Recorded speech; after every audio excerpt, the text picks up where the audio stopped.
Okay, and we're live. Hi, everybody. I'm Suzanne Castle. This is your Training Tuesday segment where each Tuesday, in some form or fashion, we have some kind of video training on our mindset, our leadership, and how we're showing up in the world in our very best selves. And today, oh my gosh, I'm so excited because my dear friend and colleague, Dorice Horenstein, is here with us. And holy moly, here's why you need to know her before I turn it over to her.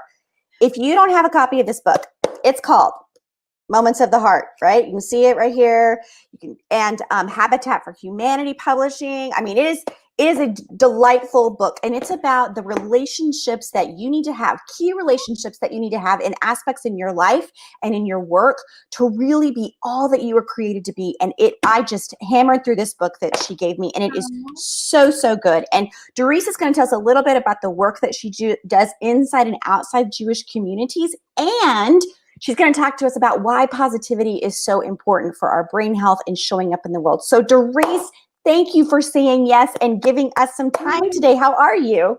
I am delighted to be here. And I just, I feel so dynamic this morning. So I put my name, Dynamic Dorice. And my last name is Horenstein, but I didn't put it in. So my name is Dorice Horenstein. Thank you, everybody, for joining and for listening. And thank you, Suzanne, for inviting me. Always. You are absolutely a ray of sunshine in my life. Thank you. You are too. Your energy I know everyone watching this right now, you were just flooded with her energy through the screen. I know that you are. So yes. So jump in, Dorice. Tell us kind of the work that you're doing right now around positivity, intelligence, relationship curation. Tell us more. So let me tell you, first of all, I wrote this book in one of the lowest times of my family life. My sister was diagnosed with cancer. She was 38 years old. And I was 10,000 miles away from her. And I thought, oh my gosh, what could I do to uplift her? And I started very quickly by doing videos every Saturday night. I will put a video of positive messages for my sister, not knowing that the whole world on Facebook is going to see it, right? That book became, in a very short story, and I go into more details in my book, it became this book. And I realized as I'm writing this book, as I'm formulating the chapters, which by the way are called chambers because it's the heart, I realized that there are 4 relationships everyone should have to live wholeheartedly. Later on, and I'm going to tell you what they are in just a second, but later on, in 2015, I went on a cruise to Alaska with my husband. And those who know me know that I love cruises. This was my first cruise. I just love, nowadays, if you think about cruise, it's like, yes. Cruise. But back in 2015, it was good. And God willing, a couple of years from now, it will be okay again. So I was on the cruise and we boarded, in Seattle, and we start in Seattle, Washington, and we began.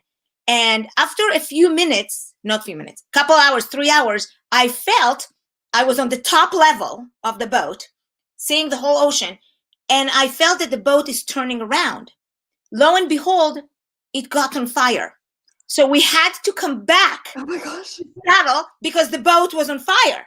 And there's like 4,000 of us on the boat. Where was the fire? In the engine of the boat. And then I thought to myself, oh my gosh, it is, the heart has 4 chambers. And this boat has 4 decks, imaginary decks. Mm-hmm. The lowest deck is where the engine is.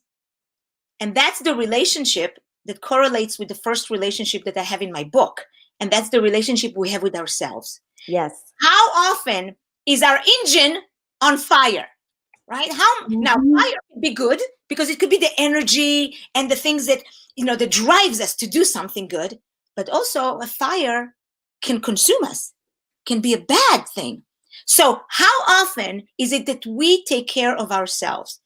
And that is the first most important relationship. How do we value ourselves? How do we express our self-worth? How often do we sit together with our own thoughts and emotions and know where we're going in the direction of where we're headed? Just like the boat. The boat turned around because it got on fire. It had to repair itself. Okay? Now, continue with this idea of this metaphor of this boat. If you go on the second level, it's the relationship that we have with other people. Mm-hmm. Me with you, me with my husband, with my children, with the people on the street, with the people at the cashier at the bank or the supermarket, right? It's how do I relate to them?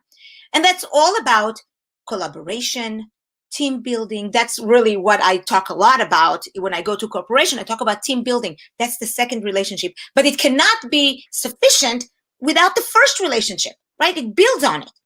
And then I go into the third relationship that I talk about the relationship with the it. And that's whatever it is for you. So for me, coming from a Jewish background, it is God, that power which is outside of yourself. So I want you to think, even if you're not religious, what is the powers that you have outside of yourself? How do you call it? How do you tap into it? Right?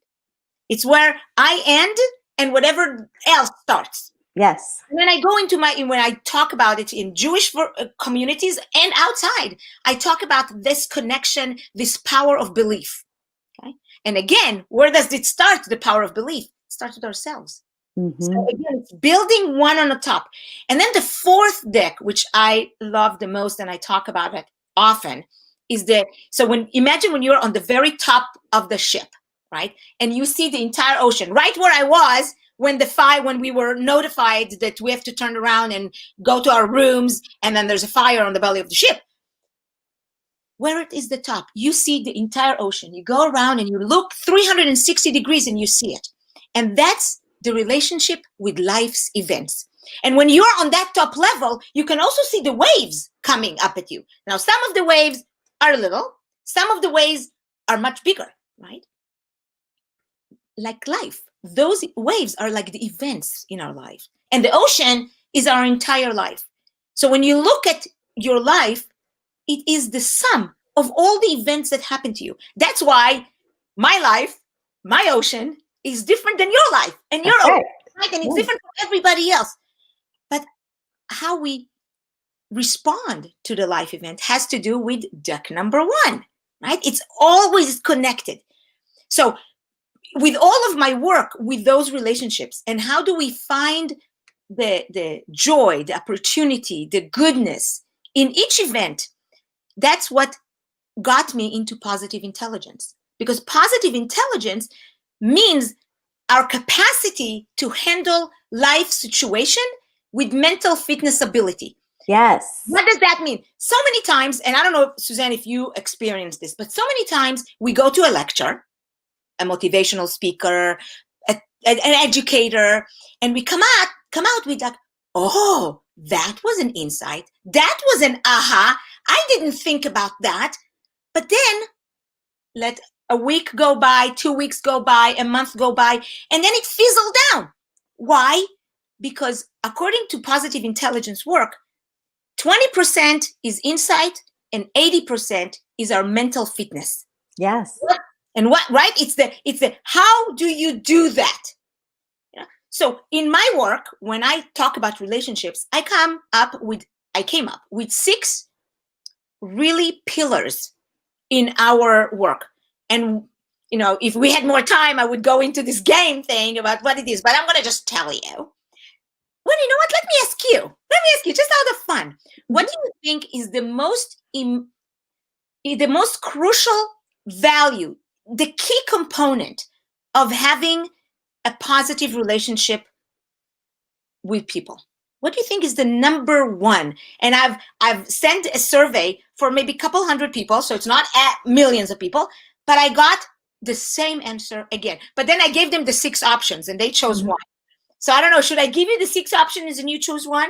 Do you want to play this game with me? Yes, let's play the game, because we've got some people watching live, and even if you're watching on replay, you won't know the answer yet. But let's see. So put in which one it is. She's going to give us the 6, and in the comments, I want you to put which one of it you think that it is. Perfect. So I'm going to give you the 6, not in the order that will tell you what they are, right? So I'm mixing it up in my head. So number 1, not in a particular order, knowledge. Number 2, belief. Number 3, trust. Number 4, connectivity. Number 5, joy. Whoops, this way. Number 5, joy. Number 6, kindness.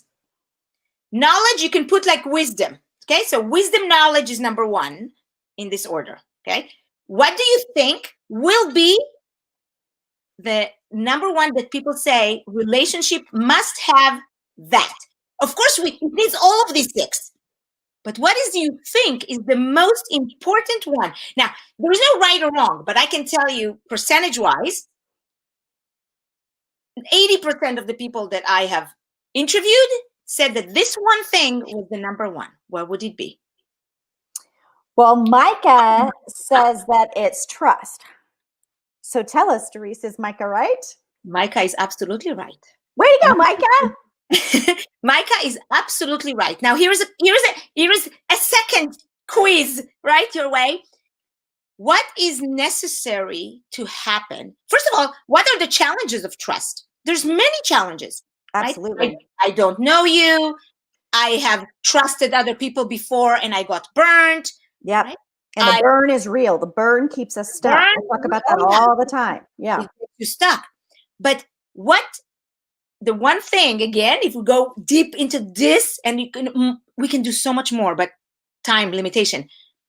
So with trust, what needs to show in order for trust to actually be cultivated from the bottom up?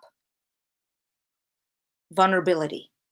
Absolute. Number 1 for positive, healthy relationship is trust. And trust tells you, show you're vulnerable. Express vulnerability. Be true to your own feelings.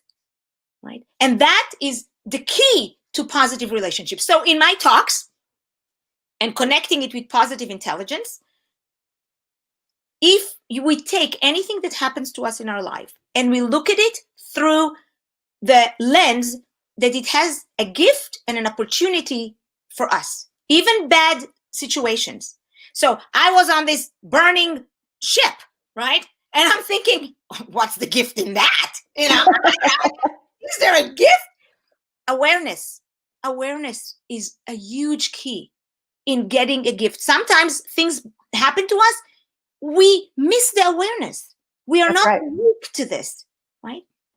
I looked at it as a great story to tell my kids. I knew that I would be safe.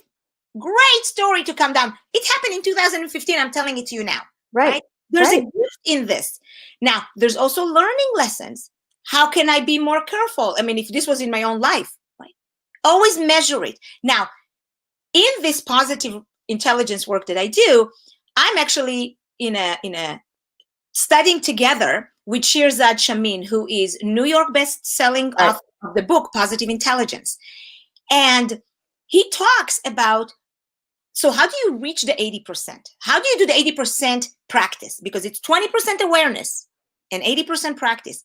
So he developed this amazing technology, an app that actually invites you every day to push this button on this app and to have an awareness for 3 minutes a slot, 15 minutes a day, where it actually changes the neurons that you have in your brain. So positive intelligence is built on the bed of 4 different sciences and how they mesh together. Now, if we don't practice it, then it's not going to do any good to us. But just like anything, right? If you don't practice a language, you can never speak it. That's right.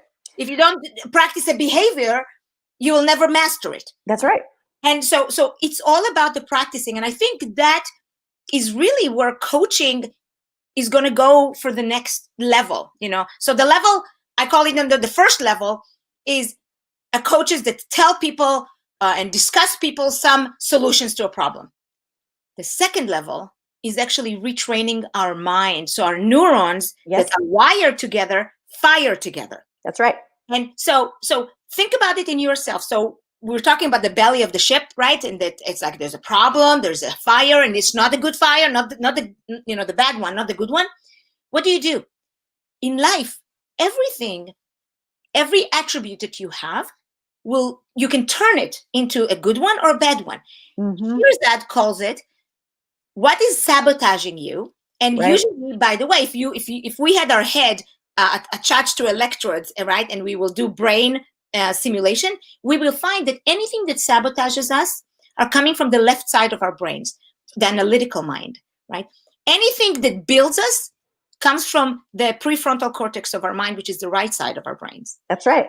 So then how do we intercept the left, intercept that thing that sabotages us, and go through the right side of our brains, the part of our brains that activates the sage power, which is empathy, by the way, number one. Number one to all of us, especially at this time. I think our country, and maybe it's the world, we are lacking empathy. Absolutely. Isn't that true, Suzanne? Right now, empathy is needed in this whole world, right? But there's other 5 stages. So there's 10 things that sabotages us. And the number 1 is universal to all people. And that's the judging. Yeah. Do you find how we all are judging? Yes. So we either judge ourselves, right? Saying, oh, darn it, I didn't do well. I didn't do good. I messed up. I screwed up. Pa, pa, pa, pa, pa. Number 2, we blame others. We judge others. We say, it's because of them that we didn't do so well. It's because of them. And then here Shirzad adds a 3rd level of judging, and that's judging the circumstances. Right. It's like, if it wasn't for coronavirus, if it wasn't for the fire on the belly of the boat, if it wasn't whatever, my life would be so much better. Yeah. And some of the work that we share in that is reframing. And that's what you're talking about is when I did a Sabbath as a pastor, I took a long Sabbath, and we called it sabbatical.